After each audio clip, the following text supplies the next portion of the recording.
इंसान कितने बार झूठ बोलना चाहता है, इंसान कितने बार पाप और गुनाह में फंसना चाहता है। जिंदगी एक मोहब्बत की है, और जब आपने सच्चाई को अपना लिया तो सच्चाई का साथ देना चाहिए और इंसानों को वो बांटना चाहिए।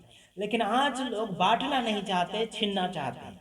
लोग इकट्ठा करना चाहते हैं, बस इकट्ठा इकट्ठा इकट्ठा इकट्ठा करना चाहते हैं, बांटना नहीं चाहते, फैलाना नहीं चाहते कि ये इनको अगर पूछे तो आपने क्या किया, उनको अगर पूछे यही तो वो कहेंगे कि उनके तरफ से जवाब यही मिलेगा कि हमने तो गुप्त में किया। हेलो, गुप्त वाली बातें पीछे छोड़ो, है ना, एकदम दिखने वाला काम सामने लाओ, जो आपके द्वारा हुआ है, जो हो रहा है, जो कर रहे हैं आप। आइए देखते हैं। हाँ जी, सेवा का खुलासा। हाँ जी, आपने जो काम किया वो दिखना चाहिए बाइबल के अनुसार। बाइबल के अनुसार हमें हर काम पूरी ईमानदारी और लगन से करना चाहिए, जैसे कि प्रभु के लिए कर रहे हो। हमारे प्रेज द सभी लॉर्ड। काम और विचार महत्वपूर्ण हैं, क्योंकि परमेश्वर हर किसी को उसके कामों के अनुसार प्रतिफल देंगे। Praise the Lord, hallelujah. आपने सुना, बाइबल के अनुसार हमारे काम है जो सत्य से होना चाहिए। हम जो कर रहे हैं प्रभु के नाम से कर रहे हैं, वो होना चाहिए। कुछ लोगों का कहना है कि दिखाओ मत, गुप्त में रखो, ये रखो, वो रखो।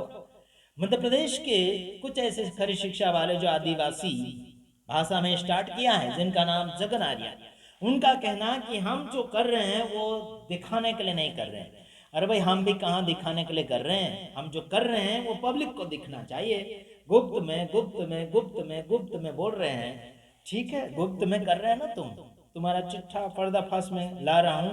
जैसे कि हम लोग निकालेंगे कुलुस्सी उसका 3 अध्याय उसका 23 वचन हम निकालेंगे। जैसे आप हमारे साथ निकालने की कोशिश करें, 3 अध्याय उसका 23 वचन आप हमारे साथ पढ़ने की कोशिश करें।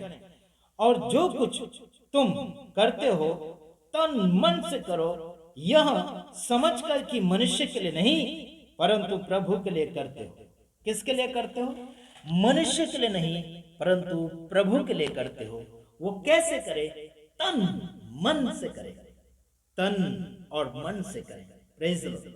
शरीर के द्वारा भी दिखना चाहिए कि आपका शरीर उस काम को कर रहा है, साथ ही साथ मन भी लगना चाहिए उस काम में।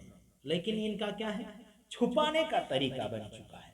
कहते हैं कि हम दिखाएंगे नहीं, हम छुपाएंगे। कुछ लोग दिखाने के लिए सेवा करते हैं, उस बात की मैं बात नहीं कर रहा।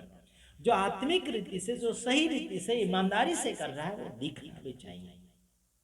बढ़ावे के लिए नहीं, तालियां बजाने के लिए नहीं, है ना, क्या बोलना चाहिए, तारीफ करने के लिए नहीं, बल्कि आपने जो किया है वो सामने नजर आएगा तो पब्लिक मानेगी कि सच में आपने जो किया है वो अच्छा किया है। आइए मैं फिर पढ़ना चाहता हूं उसमें। और जो कुछ तुम करते हो तन मन से करो, यहां समझ कर कि मनुष्य के लिए नहीं परंतु प्रभु के लिए करते हो। ये कौन सा प्रभु?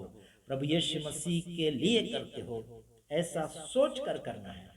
मेरे यार, लोग क्या कर रहे हैं? छिपा रहे हैं प्रभु के काम को, जो कर तो रहे हैं, प्रभु के नाम से कर तो रहे हैं, लेकिन छिपा रहे हैं। क्या कर रहे हैं? छिपा रहे हैं। छुपाने का काम नहीं है। कुछ ऐसा बात होता है जो गुप्त होता है या गुप्त सेवा होती है कुछ, वो ठीक है, आपने ओपनिंग नहीं किया, नहीं बताया, कोई हरकत नहीं, लेकिन आपने जो प्रभु के नाम से जो किया है वो दिखना चाहिए सामने। तालियों के लिए नहीं, स्वागत के लिए नहीं, क्या बोलना चाहिए, आपकी बढ़ाई के लिए नहीं, बल्कि आपने जो प्रभु के नाम से किया है उस काम को देखकर लोग भी सीखें। Praise the Lord, hallelujah. अगर तुम कहते हो कि हम गुप्त में करते रहेंगे, तो फिर सेवा जो ऑनलाइन आपकी हो रही है वो भी मत करो ना। फिर सेवा जो ऑनलाइन के ऊपर हो रही है, साथ ही साथ बात भी हो रहा है फोन के ऊपर, तो वो भी मत करो ना। फिर उनके पास ही जाकर बात करो, उनके पास ही जाकर प्रचार करो, हैं। बाकी और तीसरा चौथा मतलब दूसरे को आप दिखाना नहीं चाहते हैं, तो उन्हीं के पास जाओ जहां पर आप बताना चाहते, जहां आप दिखाना चाहते, जहां आप दिखना चाहते हो। तो ऑनलाइन के ऊपर क्यों दिखते हो? ध्यान से सुनना, वरना तुम्हारी खेल नहीं, याद रखना, खतरों में पड़ जाओगे। निकालेंगे जैसे कि लिखा है प्रकाशित वाक्य उसका 5 का सॉरी, हाँ, और आगे, हाँ, कुलुस्सी 5 का 29 वचन भी हम ना यूहन्ना 5 का 29 वचन, हाँ यूहन्ना 5 का 29 वचन, मतलब यूहन्ना रचित सुसमाचार उसका 5वां अध्याय उसका 29 वचन हम पढ़ने जा रहे हैं आप सभी के सामने। फिर हम समाप्ति की ओर भी आगे जाएंगे और एक वचन और पढ़ेंगे प्रकाशित वाक्य में भी। और हम अभी पढ़ रहे हैं जैसे कि यूहन्ना उसका 5 अध्याय उसका 29 वचन हम देखने जा रहे हैं आप सभी के सामने। हाँ 29 वचन, हाँ जिन्होंने जिन्होंने भलाई की है वे जीवन में, हाँ जीवन के पुनरुत्थान के लिए जी उठेंगे, और जिन्होंने बुराई की है वे दंड के पुनरुत्थान के लिए जी उठेंगे। देखो जिन्होंने भलाई की है ना, वो भी उठेंगे, और जिन्होंने बुराई की है वो भी उठेंगे। किस समय? पुनरुत्थान के समय। पुनरुत्थान के समय वो भी उठेंगे, जिन्होंने अच्छा किया वो भी, और जिन्होंने भला किया वो भी। समझ रहे कि नहीं समझ रहे? ये ओपनिंग बात है, ढकने की बात नहीं है।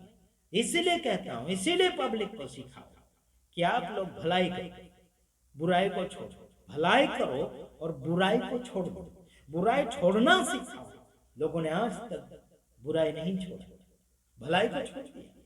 भलाई को लोगों ने छोड़ दिया, बल्कि बुराई को लोगों ने अधिक से अधिक प्यार किया है। प्यार आपका कहाँ है? जो यहाँ पर सिखाया जा रहा कि अगर तुम है ना भलाई के साथ है ना जी उठोगे पुनरुत्थान के समय, तो वैसा ही न्याय होगा। बुराई के साथ तो बुराई के साथ वैसा ही व्यवहार होगा, वैसा ही न्याय होगा जैसा आपका कर्म है। समझ रहे कि नहीं समझ रहे? जैसा आपका कर्म होगा वैसा आपका न्याय होगा। भलाई से संबंधित कार्य करोगे तो भलाई से ही आपका सब कुछ होगा। निर्णय क्या लगता है आप लोग? हैं जी, हमारे गुजरात की धरती पर बड़े बड़े ऐसे ऐसे चिन्ह चमत्कार वाले क्या रेवरेंड बिशप प्रचारक पास्टर आ चुके हैं, लेकिन इन सब के ऊपर अकेला भाई आशीष राजकुमार एक के अंदर भी हिम्मत नहीं है जो मुझे फोन कर सके बात करने के लिए, जो उनकी गलतियां मैं निकाल कर बता दूं। एक व्यक्ति दाढ़ी ऐसे रखता है, यहाँ से यहाँ तक लाता है, यहाँ से यहाँ इतना पूरा नीचे साफ कर दिया है, ऐसा दाढ़ी रखता है। पागल आदमी है ना। इसका मैं लाऊंगा आने वाले दिन में, चिट्ठा खोल कर लाऊंगा इसका। बोलता क्रिसमस कर लो, अपने प्रभु का है, इसमें खुशियाँ आती है, नया नया कुछ कुछ आता है, बहुत सारी बातें ला रहा है पागल, है ना। ऐसों को तो पागल की गिनती में हम डालते हैं, और इनको पागल हॉस्पिटल में डालना चाहिए, एडमिट करना चाहिए ऐसों को। ध्यान से सुनो। हाँ अगला वचन हम और पढ़ने जा रहे हैं आप सभी के सामने। जो सेवा बिगाड़ रहे हैं उन सभी के ऊपर ये बातें डाल रहा हूं मैं। हाँ अब पढ़ेंगे प्रकाशित वाक्य उसका 20 का 12 वचन। हाँ निकालेंगे प्रकाशित वाक्य 20 का 12। हाँ अब हमारे साथ निकाल लेंगे 20 का 12। फिर मैंने छोटे बड़े सब मरे हुए को सिंहासन के सामने खड़े हुए देखा, और पुस्तकें खोली गई, और फिर एक और पुस्तक खोली गई, और फिर एक और पुस्तक खोली गई, अर्थात जीवन की पुस्तक। और जैसे उन पुस्तकों में लिखा हुआ था उनके कामों के अनुसार मरे हुओं का न्याय किया गया। देखो ध्यान से सुनो इस वचन, न्याय किया जाएगा उस दिन। क्या हिसाब दोगे उस दिन? क्या बताओगे उस दिन? अभी जिंदा है तो भी तो नहीं बता पा रहे। अच्छा इस दिन, उस दिन क्या बता पाओगे?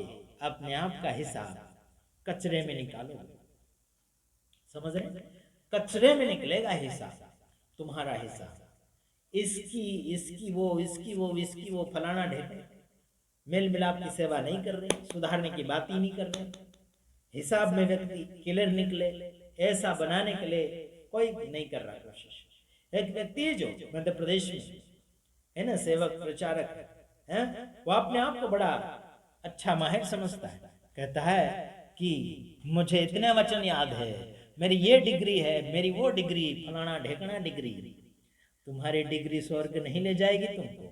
तुम्हारी पढ़ाई तुम्हें स्वर्ग नहीं ले जाएगी। इस संसार में तुमने 10-15 साल या फिर 20 साल पढ़ाई करके डिग्रियों को हासिल किया, जो कागज का टुकड़ा है, उसके अनुसार तुम अगर घमंड करते हो तो तुम किसी काम के नहीं हो प्रभु यीशु मसीह के, और हमारे भी नहीं। याद रखना, संसार की डिग्रियों के ऊपर घमंड करने वाले और संसार की पढ़ाई के ऊपर और संसार के ज्ञान के ऊपर घमंड करने वाले तुम किसी के नहीं रहोगे, ना ही तो घाट के और ना ही धोबी के। याद रखना, प्रभु यीशु मसीह आप सभी को सुधारने के लिए आया है। वचनों को बड़े ध्यान से सुन लो, वरना तुम्हारी खैर नहीं। God bless you. आमीन।